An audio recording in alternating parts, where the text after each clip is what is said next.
എടുക്കട്ടെ. വെള്ളമെല്ലാം ഒന്ന് കളഞ്ഞിട്ട് അതിൽ നിന്ന് കുറച്ചെടുത്തിട്ട് മാത്രമേ ഞാൻ മിക്സ് ചെയ്തിട്ടുള്ളൂ കേട്ടോ. ബാക്കി ഞാൻ അതുപോലെ തന്നെ ഫ്രിഡ്ജ് വെച്ചിട്ടുണ്ട്. ഇപ്പം പാസ്തയൊക്കെ ഉണ്ടാക്കുമ്പോൾ ഉപയോഗിക്കാൻ വേണ്ടിയിട്ടാണ്. കുട്ടികൾക്കൊക്കെ ഇഷ്ടപ്പെടും, വളരെ ടേസ്റ്റിയാണ്. ചൂടോടുകൂടി തന്നെ മഴയൊക്കെ പെയ്യുമ്പോൾ ഒരു കാപ്പിയൊക്കെ ആയിട്ട് വളരെ ടേസ്റ്റി ആയിട്ട് നിങ്ങൾക്ക് ഒന്ന് ട്രൈ ചെയ്ത് നോക്കട്ടോ. എല്ലാവർക്കും ഇഷ്ടപ്പെടും. ഇതാ ബാറ്റർ റെഡി ആയിട്ടുണ്ട്. ഇനി അതിലേക്ക് നമ്മൾ കോണ് വേവിച്ച് വെച്ചിരിക്കുന്ന ഹാഫ് കുക്ക്ഡ് ആണ്, വേവിച്ചെന്ന് പറയാൻ പറ്റത്തില്ല, കുക്ക് ചെയ്തിരിക്കുന്ന കോൺ അങ്ങോട്ട് ചേർക്കുക. നന്നായിട്ടൊന്ന് മിക്സ് ചെയ്ത് കൊടുക്കുക. മിക്സ് ചെയ്തിട്ട് അത് വേണമെങ്കിൽ ഡീപ്പ് ഫ്രൈ വേണമെങ്കിൽ നല്ല ക്രിസ്പി ആവുന്ന രീതിയിൽ ക്രിസ്പി ആക്കി വേണേൽ ഫ്രൈ ചെയ്തെടുക്കാം. അല്ലെങ്കിൽ എന്താ പറയുക, അങ്ങനെ ക്രിസ്പി ആവണ്ടെന്നുണ്ടെങ്കിൽ നിങ്ങൾക്ക് ജസ്റ്റ് ഒന്ന് ഫ്രൈ ചെയ്തെടുക്കാവുന്നേ ഉള്ളൂ. വളരെ ടേസ്റ്റിയാണ്. വേണമെങ്കിൽ ടൊമാറ്റോയുടെ കെച്ചപ്പൊക്കെ ചേർത്ത് കഴിക്കാൻ, വെറുതെയും കഴിക്കാൻ നല്ലതാണ് കേട്ടോ. വളരെ ടേസ്റ്റ്, എനിക്ക് വളരെ ഇഷ്ടപ്പെട്ടു. അതുകൊണ്ടിട്ടാണ്. അപ്പോൾ നിങ്ങളെല്ലാവരും ഒന്ന് ട്രൈ ചെയ്ത് നോക്കണത്. ഇതാ റെഡി ആയിട്ടുണ്ട്. പെട്ടെന്ന് നമുക്ക് റെഡിയാക്കാവുന്നേ ഉള്ളൂ.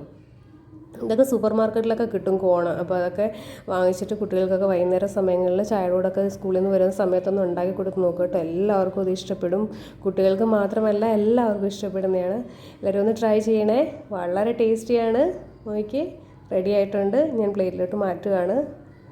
വളരെ ടേസ്റ്റി ആയിട്ടുള്ള നല്ല ക്രിസ്പി ആയിട്ടുള്ള കോൺ കുറുക്കുറെ കണ്ട റെഡി ആയിട്ടുണ്ട്. ഓക്കെ, അപ്പോൾ എല്ലാവരും ഒന്ന് ട്രൈ ചെയ്യണേ. സൂപ്പർ ടേസ്റ്റാണ്. വേണമെങ്കിൽ അല്പം കായപ്പൊടിയൊക്കെ ഇട്ട് കൊടുക്കാം. ഞാൻ അധികം എരിവൊന്നും ചേർത്തിട്ടില്ല. ഇത് കളറ് മാത്രമേ ഉള്ളൂ, എരിവ് കുറവാണ്. കുട്ടികൾക്കൊക്കെ കൊടുക്കുമ്പോൾ നമുക്ക് എന്താ പറയുക, എരിവ് കുറച്ച് വേണേ ഇട്ട് ഫ്രൈ ചെയ്ത് കൊടുത്താൽ മതി. നമുക്കിപ്പോൾ വേണമെന്നുണ്ടെങ്കിൽ കുറച്ചുകൂടെയൊക്കെ ചില്ലി ഫ്ലേക്സ്, അതായത് മുളകൊക്കെ ഒന്ന് ചതച്ചൊക്കെ ചേർത്ത് കഴിഞ്ഞാൽ നല്ലതായിരിക്കും. കുറച്ചുകൂടെ നല്ല ടേസ്റ്റ്. കുരുമുളക് പൊടിയൊക്കെ ചേർത്തിട്ട് കഴിഞ്ഞാൽ വലിയവർക്കൊക്കെ അത് ഇഷ്ടപ്പെടും. അതിൻ്റെ ടേസ്റ്റ് വളരെയായിട്ട് ഇഷ്ടപ്പെടും. അപ്പോൾ നിങ്ങളെല്ലാവരും ഒന്ന് ട്രൈ ചെയ്ത് നോക്കുക കേട്ടോ. എല്ലാ റെസിപ്പികളും എല്ലാവരും ഒന്ന് ട്രൈ ചെയ്ത് നോക്കുക. ഇഷ്ടപ്പെട്ടെങ്കിൽ ലൈക്ക് ചെയ്യുക, ഷെയർ ചെയ്യുക, കമൻറ്റ് ചെയ്യുക. ഓക്കെ,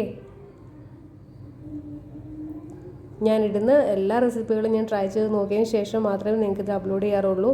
എല്ലാവരും ഒന്ന് ട്രൈ ചെയ്യുമെന്ന് വിചാരിക്കുന്നു. നോക്കി വളരെ ടേസ്റ്റി ആയിട്ടുള്ള ക്രിസ്പി ആയിട്ടുള്ള കോൺ ഫ്രൈ റെഡി ആയിട്ടുണ്ട്. ഇതാ കണ്ടില്ലേ, മഴയൊക്കെ പെയ്യുന്ന സമയത്ത് നമുക്കിതൊക്കെ ഒന്ന് ഉണ്ടാക്കിയിട്ട്, ഇനി നമ്മൾ എന്താ പറയുക, കപ്പലണ്ടിയൊക്കെ അല്ലേ, പീനട്ടൊക്കെ ഫ്രൈ കഴിക്കത്തില്ലേ. അപ്പോൾ ആ ഒരു ടേസ്റ്റ് വേറെ, ഇതൊന്ന് വേറെ. ഇതൊന്ന് ട്രൈ ചെയ്ത് നോക്കുക കേട്ടോ. ഒന്ന് ട്രൈ ചെയ്ത് നോക്കിക്കഴിഞ്ഞാൽ എല്ലാവർക്കും ഇഷ്ടപ്പെടും. Okay, thank you for watching.